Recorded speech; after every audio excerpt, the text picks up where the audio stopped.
Hello everyone and welcome to my YouTube channel. My name is Subhashish Mishra and today's topic of discussion is on Pandas operations. If you are new to my channel, please subscribe, like and turn on the notification bell so that you will be notified whenever any new video gets uploaded, as I'm constantly uploading videos on machine learning and data science. Now let's get started. Before we start, this is the second part of Pandas. The first part is introduction to Pandas, which I have already published. If you haven't watched that video, I'll encourage you to go ahead and watch that video first, so that you will be able to correlate with this one. Okay, I'll link it in the I button and also in the description button below. All right, so let's get started. So the first thing we'll be discussing about group by. So what is group by?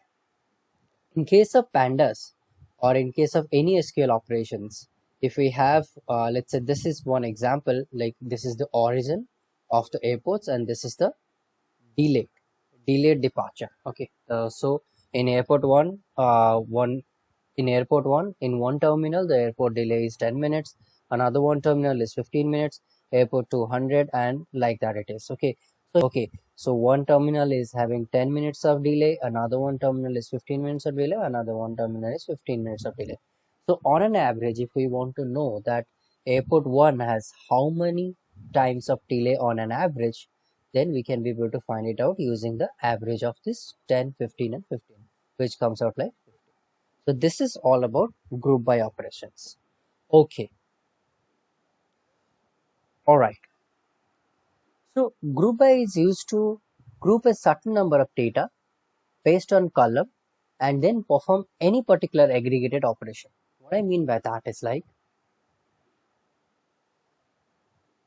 so let's say we have a dictionary called as data, which is having three keys as company, employee and sales, and these are our values of that. Now let's create a data frame out of it. pd dot data frame and data is equal to data. All right, now it's being done.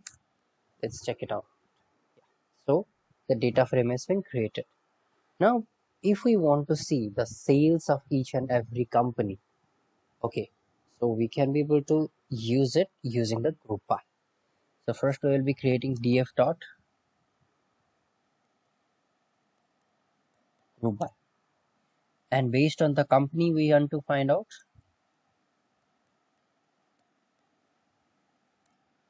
All right, so here the group by object has been created. Once this object has been created, we have to do any kind of aggregated operation to find out the data based on the grouping that we have done.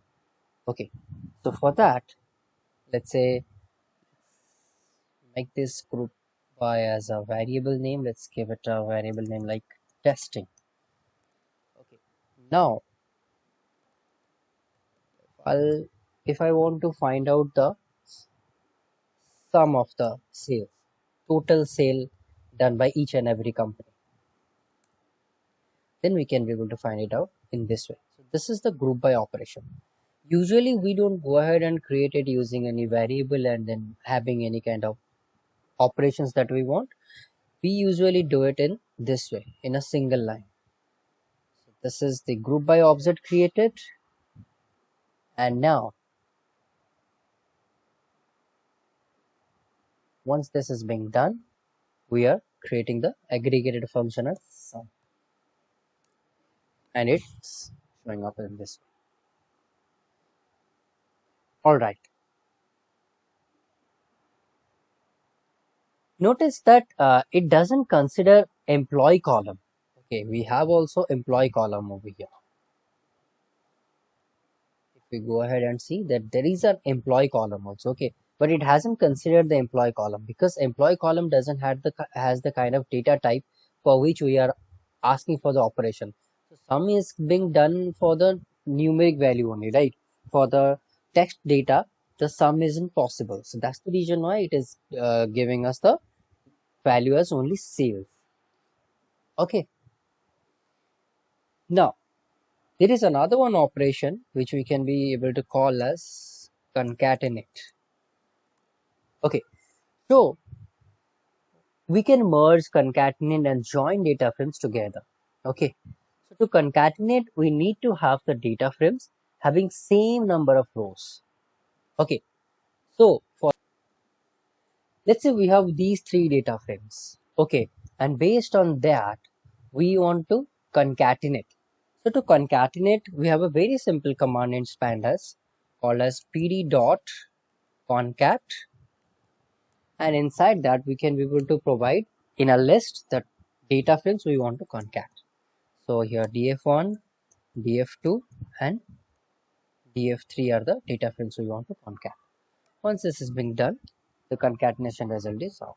Now notice that if we go ahead and do the shift tab inside this concat function, we can be able to see that the signature says that it takes the axis as the first element, which is 0, because we are doing in, so we are over here doing the row wise concatenation. Because of that, we are not specifying any axis because the axis is already 0. So if we want to do any kind of column basis concatenation, then we have to specify the axis as 1.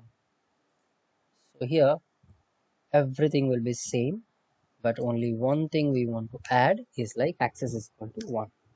Now once it is done, it is being concatenated based on the column. Alright. Now here also it is being stacked the columns based on the sequence of the data frame columns. Okay, first the data frame, the columns of the data frame 1, then the columns of the data frame 2, then the columns of the data frame 3 have been concatenated. Okay. Now let's discuss about merging. Okay, now let's merge two data frames together to find out what merging is. So let's say we have these two data frames, df1 and df2, as the data frames. Okay, now we want to merge the data frame. So to merge, the very simple command is pd dot merge. Now what are the things we want to merge? Let's go ahead and check out the signature or the doc string.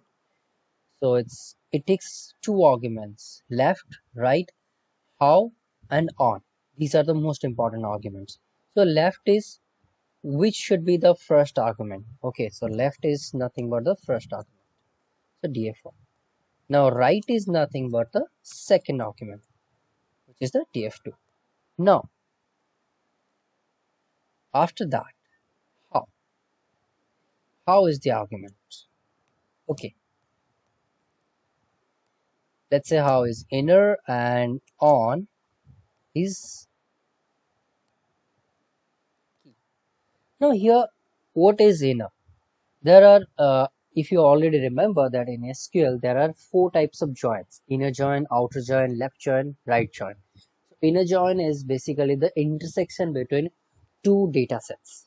Okay, so it finds out the common entries of the data set. Okay, so this is exactly the same way which is being done in the SQL. Okay, so pd dot merge, and in we want to merge it in inner and on the column name called as key. So once this is been done, we have found out the inner join. Now notice that we have over here a of x, b of x, c of x, d of x, and after that key, and then a of y, b of y, all the way to d of y. So what is this? Because we have both the data frames having the column names a, b, c, d, which are same. Because of that, whenever it did any kind of merging, then it actually made a merging based on x, y, x and y to denominate, to dis distinguish between the df1 and df2 columns. Okay, so it has arranged x and y on its own. Okay, if we would have the column names different, then it would have given the x and y as the denomination. Okay, all right. Now let's go ahead and do some sort of other joins.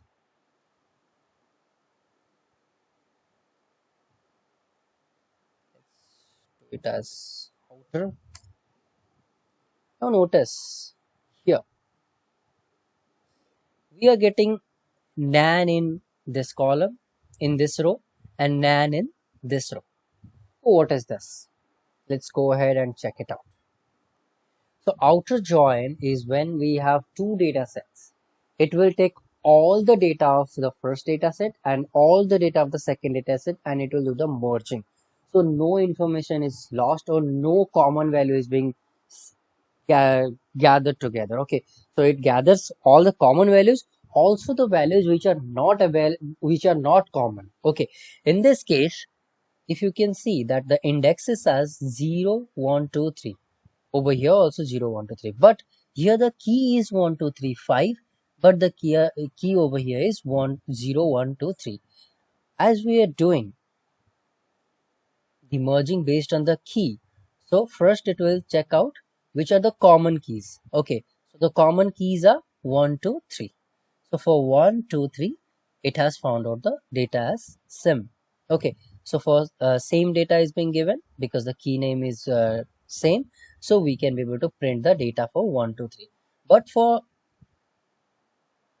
uh, the row number 5, because in the second data set there is no key called as 5, so because of that for the fifth key we have nan value over here. But for the first data set we don't have any key called as 4, so for the any key called as 0, so for the 0 we have nan data available. Okay, the same thing is there for the left and right join. Whenever we do any kind of left join, then the left side data set is fully present and only the common data of the right side is being present. The data which are not available, which are not matching, will be displayed as NaN. Similar case goes on with the right join as well. Okay, so another one very important aspect we will be discussing today is joining. In case of joining, it is same as merging, but here in case of merging, we were merging based on keys or any kind of column name. But in case of joining, we are merging based on any index. Okay, so currently we will be changing the df1 little bit, because if you can see over here we have the index as 0, 1, 2, 3 in both the cases. Okay, so we want to make a different index so that we can be able to understand the difference in case of merging also. Okay, now once this is being done, df1 dot join df2, and it is giving us the values. So let's, here we can be able to see that this is coming as nan because the key 5 value is not there. That's the reason why it is coming as nan. Okay, the rest of all operations are almost same like we had in the merging. Okay, so I'll ask you to go ahead and check it out on your own. If you are facing any kind of issue, then post it in the comment section. I will happy to help you. Now let's discuss about some sort of operations done in pandas. Okay, so there are certain methods which are very much important in pandas. So we have a data frame called as df, okay, which is having 3 columns named company, employee, and sales. Now if we want to find out the unique values of the company, like how many companies present, so we can be able to do it in this way. Df of company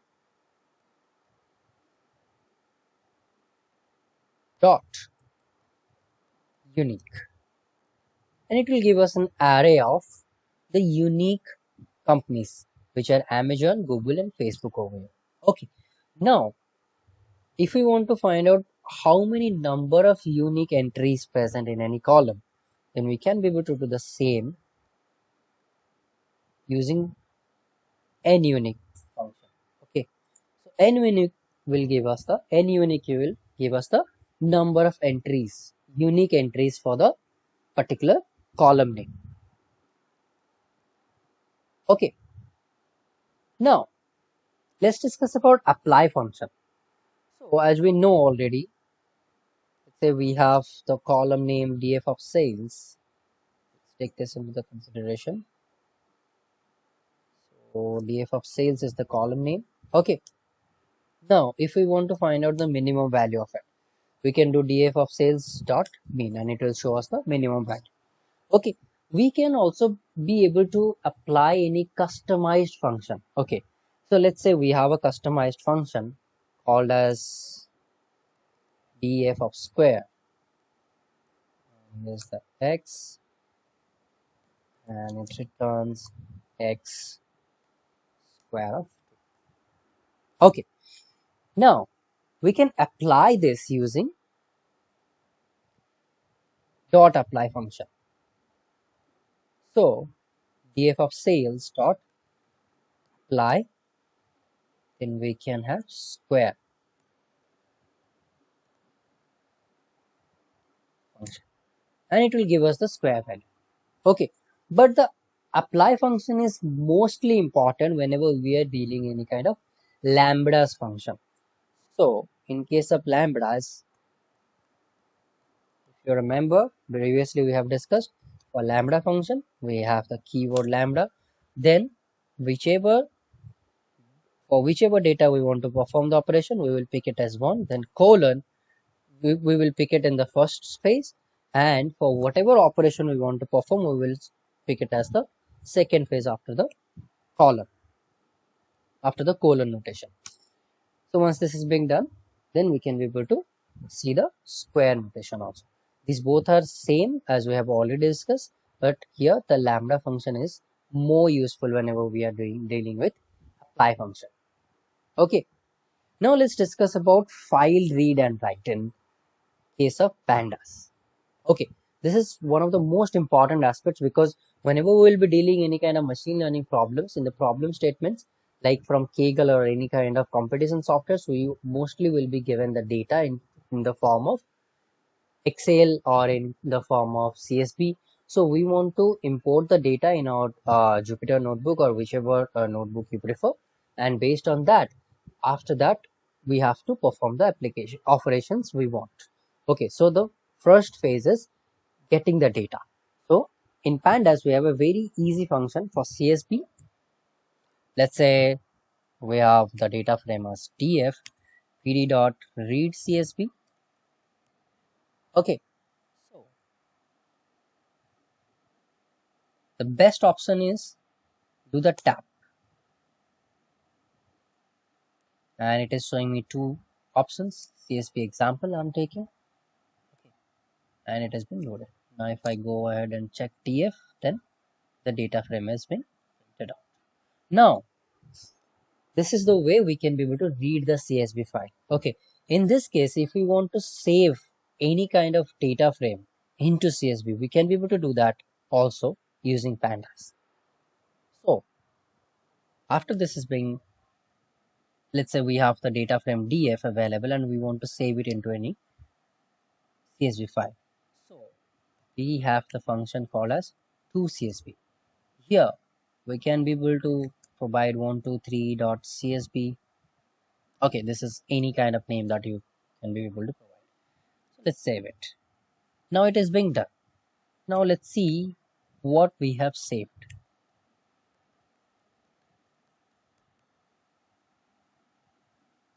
Let's copy it.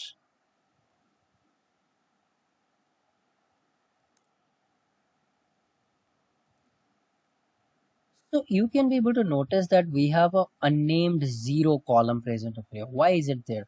Because it is nothing but the columns which were there in the previous data frame. So if we want that the columns in the previous data frame shouldn't be saved in another column name, then we can be able to do it in this way. Index is equal to false. If we say index is equal to false, then it will not save the index. And in the next time whenever we will be, okay, now it has already been saved. That's the reason why it is saying us that the index will be false.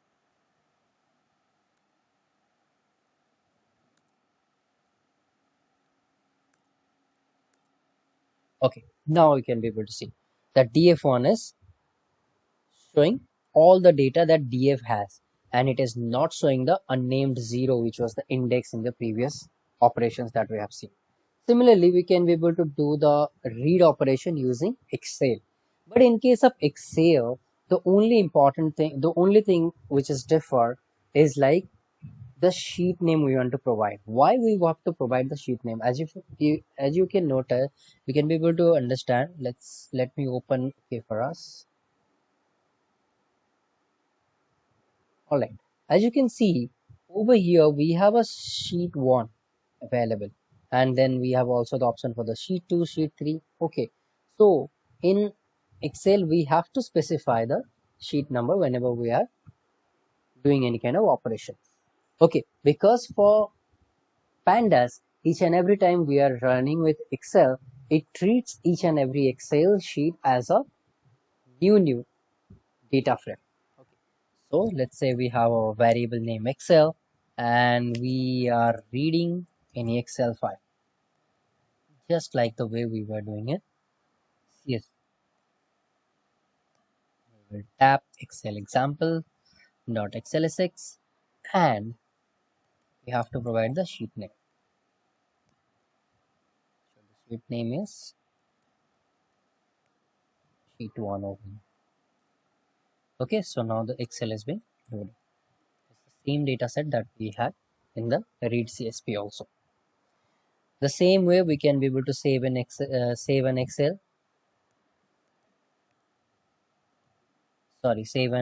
data frame in Excel.